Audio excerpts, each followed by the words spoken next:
నమస్కారం city news కి స్వాగతం। తోటకూర సుబ్బారావు పాఠశాలలో సోషల్ స్కూల్ అసిస్టెంట్ గా విధులు నిర్వహించిన జ్యోతి పదవి విరమణ చేశారు। పట్టణ గంగానమ్మపేటలోని తోటకూర సుబ్బారావు మున్సిపల్ ఉన్నత పాఠశాలలో సోషల్ స్కూల్ అసిస్టెంట్ గా విధులు నిర్వహించిన జ్యోతి పదవి విరమణ సందర్భంగా శుక్రవారం పాఠశాలలో అభినందన సభ నిర్వహించారు।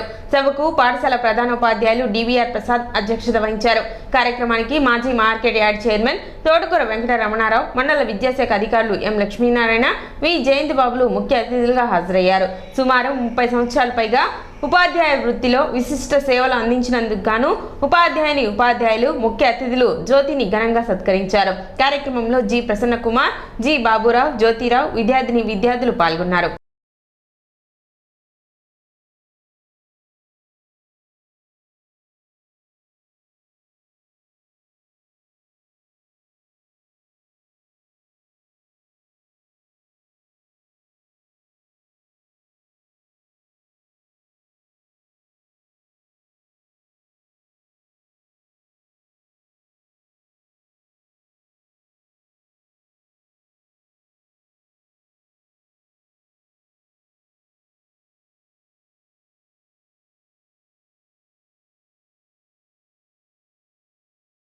కొద్దిగా బాధాకరంగా ఇబ్బందికరంగా ఉండేవాళ్ళు।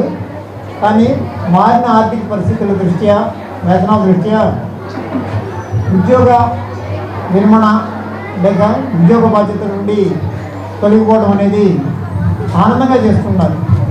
ఇది మంచి పరిణామం। ఎందుకంటే గతంలో ఉన్న ఉద్యోగులతో పోల్చుకుంటే ప్రస్తుతం ఉన్న వాళ్ళకి ఒక ప్లానింగ్, ఒక విజయం ఉంది కాబట్టి ఆర్థికంగా కానీ సామాజికంగా కానీ ప్రస్తుతం ఉద్యోగం చేస్తున్నటువంటి వ్యక్తుల కుటుంబాలు ఒక స్థాయిలో ఉన్నాయి। ప్రతి ఒక్కరూ ఈ విధంగా ప్లాన్ చేసుకుంటే జ్యోతి టీచర్ గారి నానే హ్యాపీగా రిటైర్మెంట్ లైఫ్ని లీడ్ చేసేయచ్చు। టీచర్ గారికి 2 పిల్లలని చెప్పారు టీచర్ గారు, ఇద్దరు కూడా వెల్ సెటిల్డే, పైగా కుటుంబపరంగా ఏ ఇబ్బందులు లేవు। నా ముందు మాట్లాడినటువంటి వక్తలు చెప్పిన దాన్ని బట్టి టీచర్ గారికి మంచి ఫైనాన్షియల్ విజన్ ఉంది। దానికి తోడు సారు సహకారం। పదవి విరమణ చేసినటువంటి జ్యోతి మేడం గారికి, ఇతర టీచర్స్ అందరికీ, ఉపాధ్యాయులందరికీ నమస్కారం। అలాగే విద్యార్థులందరికీ కూడా ఆశీస్సులు। ఒక ప్రభుత్వ ఉద్యోగంలో చేరినప్పుడు ఎంతో ఆనందంగా ఒక ఎవరెస్ట్ శిఖరాన్ని ఎక్కినటువంటి అంత ఆనందాన్ని పొందుతూ మన ఉద్యోగంలో ఒడిమెడుకులు, అలాగే ఆనందం, మన వృత్తిలో ఒక మంచి అనుభూతి। కాకినాడ జిల్లాలో ధాన్యం మరియు ప్రజా పంపిణీ వ్యవస్థపై మంత్రి నాదెండ్ల మనోహర్ సమీక్ష సమావేశం నిర్వహించారు। సమీక్ష సమావేశానికి ఎమ్మెల్యేలు పంతం నానాజీ, వనమహడి కొండబాబు, సత్యప్రభ, సివిల్ సప్లైస్ ఎండి వీరపాండ్యన్ హాజరయ్యారు। జిల్లాలో పరిస్థితులను కలెక్టర్ మంత్రి నాదెండ్ల మనోహర్ కు వివరించారు। ఉమ్మడి తూర్పు గోదావరి జిల్లాలో కౌలు రైతుల సంఖ్య తగ్గిందని, అధికారులు వారిని గుర్తించడం లేదంటూ సుతిమెత్తగా మంత్రి నాదెండ్ల హెచ్చరించారు। రైతులకు ఈ ప్రభుత్వం పెద్దపీట వేస్తుందని అధికారులకు సూచించారు। ప్రజల నమ్మకాన్ని వమ్ము కాకుండా నిజాయితీగా పరిపాలన సాగిస్తామని మంత్రి నాదెండ్ల మనోహర్ తెలిపారు। మంచి పరిపాలన అందే విధంగా బాధ్యతగా ఉంటామన్నారు। ధాన్యం కొనుగోలు విషయంలో రైతులు పడుతున్న కష్టాలు తెలుసని, గత ప్రభుత్వం చేసిన అవినీతితో కౌలు రైతులు తగ్గిపోయారని అన్నారు। 251 మండలాల స్టాక్ పాయింట్స్, 180 చోట్ల తేడాలు గుర్తించామని, వ్యవస్థీకృత మాఫియా మన దగ్గర నడుస్తుందన్నారు। చిత్తూరు నుండి కాకినాడ వరకు ఆహార మాఫియా గ్రీన్ ఛానల్ రన్ చేశారన్నారు। ఒక కుటుంబం కోసం ప్రజలకు చేరవలసింది నష్టపోయిందని నాదెండ్ల చెప్పారు। మాఫియాకు అధికారులు సహకరించారు, ఇక అలా కుదరదన్నారు।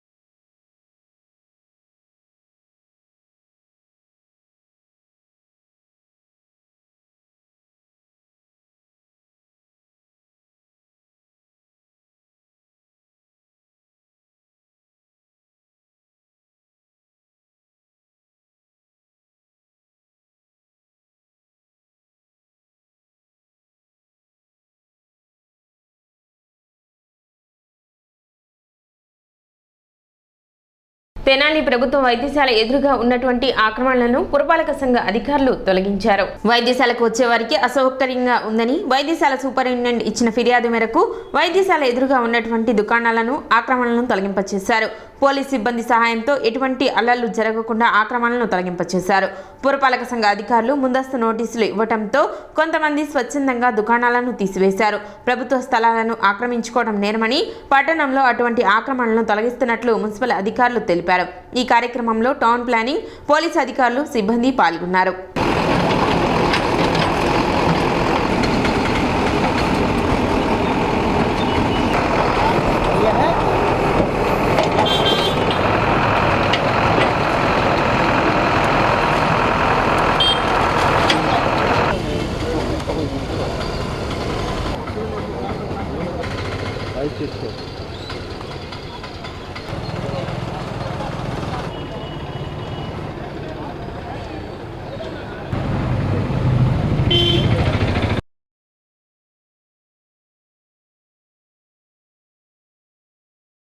మన జిల్లా వైద్యశాల ముందు ఉన్నటువంటి 60 అడుగుల రోడ్లో ఉన్నటువంటి ఆక్రమణల ద్వారా ప్రజలకు అసౌకర్యం కలిగిస్తూ మరియు ఇక్కడికి వచ్చేటువంటి పేషెంట్లకు అందరికీ కూడా ఇబ్బందికరమైన వాతావరణం కలగజేస్తున్నారని చెప్పి జిల్లా వైద్యశాల సూపరింటెండెంట్ గారు అభ్యర్థన మేరకు ఈ యొక్క 60 అడుగుల రోడ్లో ఉండేటువంటి ఆక్రమణలన్నిటిని కూడా తొలగించడం జరుగుతున్నది. ఈ యొక్క కార్యక్రమంలో మన పట్టణ 3 టౌన్ సిఐ గారు, వారి సిబ్బంది మరియు పట్టణ ప్రణాళిక సిబ్బంది, వార్డు ప్లానింగ్ సెక్రటరీలు అందరూ కూడా ఈ యొక్క కార్యక్రమంలో పాల్గొన్నారు. చాలా వరకు ఆక్రమణదారులు కూడా ఈ యొక్క ఆక్రమణ తొలగించేదానికి సహకరించారు. ఏది ఏమైనా పట్టణంలో ఉన్నటువంటి ఎక్కడైనా ప్రభుత్వ స్థలాల్లో కానీ గవర్నమెంట్ స్థలాల్లో కానీ ఎక్కడ కూడా ఆక్రమణలు చేయరాదని ఇందు మూలంగా పట్టణ ప్రజలకు తెలియజేస్తున్నాం. అంతేకాకుండా ఈరోజు మన బాలాజీరావుపేటలోని విఘ్నేశ్వర గుడికి దగ్గరలో ఉన్నటువంటి ఒక ప్రభుత్వ మున్సిపల్ స్థలంలో కూడా ఉన్నటువంటి ఆక్రమణ తొలగించడం జరిగింది. ఆ యొక్క ఆక్రమణ స్థలంలో లోగడ బాల తేజస్విని అనాథ శరణాలయం నిర్వహించాం. తర్వాత కొన్ని ఆ యొక్క అనాథ శరణాలయం ఉన్నటువంటి పెంకుటిల్లు శిథిలావస్థకు వచ్చినందున దాన్ని పూర్తిగా కూల్చివేసి కొత్తది అనాథ శరణాలయం నిర్మించాలని చెప్పే ఉద్దేశంతో అక్కడ పూర్తిగా పడగొట్టడం జరిగింది. జిల్లా వైద్యశాల అయినటువంటి తెనాలి సూపరింటెండెంట్ గారు మన కమిషనర్ గారికి లెటర్ ఇవ్వడం జరిగింది. ఎంక్రోచ్మెంట్స్ హెవీగా ఉన్నాయండి. ఇక్కడ దీనివల్ల ఇబ్బంది నడుస్తూ ఉంది. జనాభా పోవడానికి ట్రాఫిక్ కూడా అంతరాయం కలుగుతుందని చెప్పిన దాని మీద మేము దీని మీద కమిషనర్ గారు దీని మీద చర్య తీసుకోవడం జరిగింది. ఆల్రెడీ వాళ్ళకి 4 days బ్యాకే నోటీసు సర్వ్ చేయడం జరిగింది త్రూ మున్సిపల్ అథారిటీస్ ద్వారా. ఈ రోజున మేము వాటి ఎంక్రోచ్మెంట్స్ నిన్న సాయంత్రం వచ్చి మా మెన్ను పంపించి మీ పర్సనల్గా వస్తువులు కానీ లాస్ కాకుండా దానికోసం ముందుగానే తీసేసుకోండి అని చెప్పాము. చెప్పిన తర్వాత వాళ్ళు కొంత 70% వాళ్ళు తీసుకున్నారు.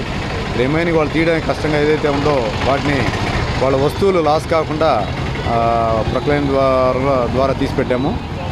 ఇదే కాకుండా మన గౌరవ మినిస్టర్ గారు మనోహర్ గారు దృష్టికి కూడా కొన్ని ఐటమ్స్ వచ్చినాయి. రోడ్డు మీద ఎంక్రోచ్మెంట్స్ అన్నీ హెవీగా ఉన్నాయి, వాటన్నిటిని తొలగించాలన్నారు. వీటన్నిటికీ ఒక ప్లానింగ్ ప్రకారము మినిస్టర్ గారు కమిషనర్ గారికి దిశానిర్దేశం చేస్తారు.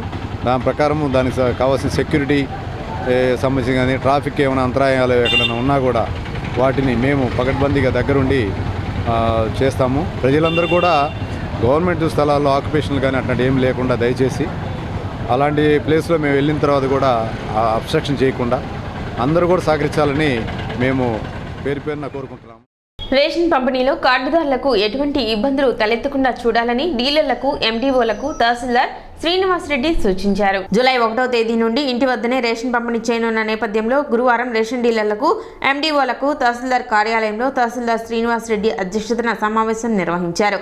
రేషన్ పంపిణీలో సరైన తూకాలు, సమయపాలన పాటించడంతో పాటుగా ఇంటి వద్దనే రేషన్ అందించి కార్డుదారులకు ఎటువంటి ఇబ్బందులు రాకుండా చూసే విధంగా ఖచ్చితమైన ఆదేశాలు జారీ చేసినట్లు తహసీల్దార్ శ్రీనివాసరెడ్డి తెలిపారు. రేషన్ పంపిణీలో అలసత్వం వహిస్తే సహించేది లేదని చెప్పారు. సమావేశంలో పలువురు అధికారులు పాల్గొన్నారు. మనకి 1వ తారీఖు నుంచి రేషన్ డిస్ట్రిబ్యూషన్ ఉన్నందున ఈరోజు రేషన్ డీలర్లు ఎండిఓ ఆపరేటర్లతో తహసీల్దార్ వారి కార్యాలయంలో సమావేశాన్ని నిర్వహించడం జరిగింది. ఈ సమావేశంలో వారికి 1వ తారీఖు నుంచి కార్డుదారులకు సరుకుల పంపిణీలో ఎటువంటి ఇబ్బందులు కలగకుండా అందరికీ ఇంటి వద్దనే సరుకులు పంపిణీ చేయడానికి సంబంధించి రేషన్ డీలర్లకి మరియు ఎండిఓ ఆపరేటర్లకి తగిన ఆదేశాలు జారీ చేయడం. ఈ 1వ తారీఖు నుంచి మొదలవబోయే ఈ డిస్ట్రిబ్యూషన్ రేషన్ పంపిణీకి సంబంధించి డీలర్లు అందరూ కూడా సరైన తూకాలు మరియు సమయాలని, అంతేకాకుండా ఎండిఓ ఆపరేటర్లు కూడా వాళ్ళ దగ్గర ఉన్నటువంటి తూకాలు కానివ్వండి, వాళ్ళు అన్ని ఇళ్ళకు కూడా వెళ్ళేసి రేషన్ సరుకుల్ని సరిగ్గా పంపిణీ చేయడానికి సంబంధించి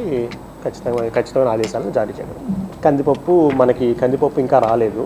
కందిపప్పు వచ్చినప్పుడు ప్రభుత్వం నుంచి ఇంకా రాలేదు. వచ్చిన వెంటనే వాటికి కూడా సరఫరా చేయడం జరుగుతుంది. పట్టణంలో కురిసిన వాన నీరు వెలుపలకు వెళ్లేలా చర్యలు తీసుకోవాలని రాష్ట్ర మంత్రి స్థానిక ఎమ్మెల్యే నాదెండ్ల మనోహర్ తనను కలిసిన మున్సిపల్ కమిషనర్ బండి శేషన్న తదితరులకు ఆదేశాలు ఇచ్చారు.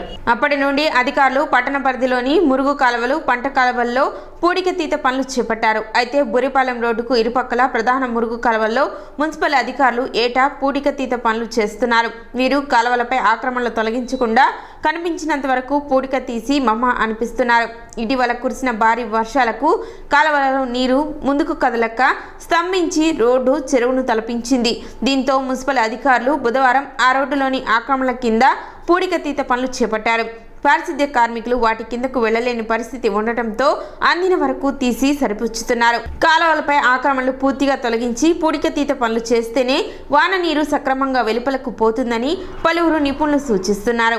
ఇలాంటి కంటి తుడుపు చర్యల వలన ఉపయోగం ఉండదన్నారు. ఇళ్ల ప్రక్కన కానీ షాపుల పక్కన కానీ ఎత్తు నిర్మాణాలు చేయడం మూలంగా నీళ్లు ప్రవహించట్లేదని, ఆ విషయం తెలిసినా కూడా ఆ విషయం పైన చర్యలు తీసుకోకపోవటం చాలా బాధాకరమైన అంశం. ఎందుకంటే మొన్నటి వర్షానికి మన తెనాలి మంత్రి గారు కొంత చొరవ తీసుకోవడం మూలంగా ఆ కాలువలు పూడికి తీయడం మూలంగా కొంతవరకు మెరుగైన ఫలితాన్ని చూసాం. కానీ ఇంకా చాలా చోట్ల అలాంటి ఇబ్బంది ఉన్నదన్న విషయం స్పష్టం. ఎలా అంటే మన తెనాలి బురిపాలెం రోడ్డే తీసుకుంటే ఆ బురిపాలెం రోడ్లో 3 రకాల సమస్యలు. నీళ్లు నిలిచిపోవడం ఒక సమస్య, ఒక చోట రోడ్డు కుంగిపోయి నీళ్లు నిలిచిపోయిన సమయంలో వాహనం వేసుకెళ్ళినా లేకపోతే ముసలివాళ్ళుగా నిలినప్పుడు నీళ్లలోనే పడిపోయిన సంఘటనలు మొన్న చాలా జరిగింది. ఎందుకంటే మీరు ఆ డివైడర్, సెంటర్ డివైడర్కి ప్రక్కన కొన్ని చోట్ల రోడ్డు కుంగిపోయి ఎత్తు పొలాలుగా ఉండటం మూలంగా చాలామందికి ప్రమాదాలు జరిగి ఆ నీళ్ళల్లో కూడా రక్తస్రావణమైన పరిస్థితి కూడా చూసాం. అలాంటి దుస్థితి తెనాలికి ఉంది. మరో ముఖ్య విషయం ఏంటంటే నీళ్లు పోవడానికి వీలుండే ప్రదేశాలన్నీ కూడా నిలిచిపోతున్నాయి. మళ్ళీ దాంట్లోనే వాటర్ పైప్ కనెక్షన్స్ ఉండటం, మనం అన్ని చోట్ల డైనేరియా వచ్చేసింది అనుకుంటున్నారు. బురిపాలెం రోడ్డుకు కూడా ఆ యొక్క సమస్య వచ్చే అవకాశం ఉంది. ఎందుకంటే ఆ జెండా చెట్టు దగ్గర ఉన్న వాటర్ పైప్ లీకేజ్ దగ్గర ఈ మురుగు నీరు స్టాగ్నేట్ అవ్వటం మూలంగా రేపటి రోజున ఆ నీరు తాగితే తెనాలి ప్రజలకు కూడా డైనేరియా వచ్చే అవకాశం ఉంది. దాని మీద మొన్న చేశామన్నారు, మళ్ళీ అక్కడే లీక్ అవుతుంది. ఆ లీక్ అయిన చోటే నిన్న పూడికి తీసిన మట్టిని కూడా ప్రక్కన వేయటం, ఆ వర్షపు నీళ్ళన్నీ కూడా ఆ పూడికి మట్టి అంతా కూడా దాంట్లో కలవటం, దాని మూలంగా కూడా ప్రజలకి చాలా ఇబ్బందికరంగా ఉంది. ప్రభుత్వ అధికారులు వెంటనే స్పందించి ఈ తెనాల్లో ఉన్న ఈ ఇబ్బందిని తొలగించాలని మేము డిమాండ్ చేస్తున్నాం. ఎందుకంటే రేపటి రోజున ఆరోగ్య పరిస్థితులు క్షీణించినప్పుడు, అందరూ ఆర్థిక పరిస్థితులు దెబ్బతిన్నప్పుడు మనం అనుకునే ప్రయోజనం ఉండదు. ముందుగానే మేలుకొని పూడిక తీయటంలో కానీ అన్నింటిలో కూడా ఈ రోజున మనం చూస్తున్నాం కాంట్రాక్ట్ లేబర్స్ చేస్తున్నారు కొన్ని చోట్ల. వాళ్ళకి ఆ పని మీద పూర్తి పట్టు లేకపోవటం మూలంగా పూడిక తీయటంలో కూడా అలసత్వం జరుగుతుంది. ఇదివరకున్న మున్సిపల్ పర్మనెంట్ లేబర్ చేసినట్టుగా ఈ రోజున ఈ కాంట్రాక్ట్ లేబర్స్ చేయటం లేదన్నది అందరికీ తెలిసిన సత్యం. ఎందుకంటే వాళ్ళకి దీని మీద పనిపట్టు లేదు కాబట్టి దాన్ని కూడా ప్రభుత్వ అధికారులు గుర్తించి తక్షణమే తెనాలి ప్రజల్ని రోగాలు బారి కాకుండా ఆర్థిక ఇబ్బందులు కలగకుండా చూసే విధంగా చర్య తీసుకోవాలని మేము డిమాండ్ చేస్తున్నాం. సిటీ న్యూస్ ఇంతటితో సమాప్తం. నమస్కారం.